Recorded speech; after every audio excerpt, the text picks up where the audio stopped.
ദർശന കേന്ദ്രങ്ങളിലൊന്നാണ് ഉഹുദ്. പ്രവാചകന്റെ നേതൃത്വത്തിൽ രണ്ടാമത്തെ യുദ്ധം നടന്ന ഉഹുദ് ഇസ്ലാമിക ചരിത്രത്തിൽ രേഖപ്പെടുത്തപ്പെട്ട സ്ഥലമാണ്.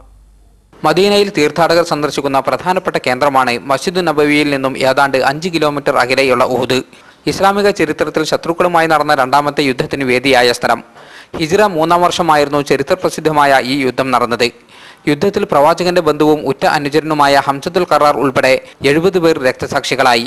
ഇവരെ അടക്കം ചെയ്തിരിക്കുന്നത് ഉഹുദിൽ തന്നെയാണ്. മദീനയിൽ ഏറ്റവും നീളം കൂടിയ മലയാണ് ഉഹുദ് മല. ഏതാണ്ട് 6 കിലോമീറ്റർ നീളമുള്ള ഈ മലയുടെ താഴെ വെച്ചാണ് യുദ്ധം നടന്നത്. രക്തസാക്ഷികളുടെ കബറിടത്തിനു സമീപത്തായി മസ്ജിദ് സയ്യിദു ഷുഹദ ഹംസ എന്ന പേരിൽ പള്ളിയും സ്ഥിതി ചെയ്യുന്നുണ്ട്. യുദ്ധവേളയിൽ പ്രവാചകൻ അമ്പെയ്ത്തുകാരൻ നിർത്തിയിരുന്ന ജബുൽ റുമാത്ത് ഇതിന് തൊട്ടടുത്ത് കാണാം. ദിനംപ്രതി നിരവധി സന്ദർശകരാണ് ഉഹുദിലെത്തുന്നത്.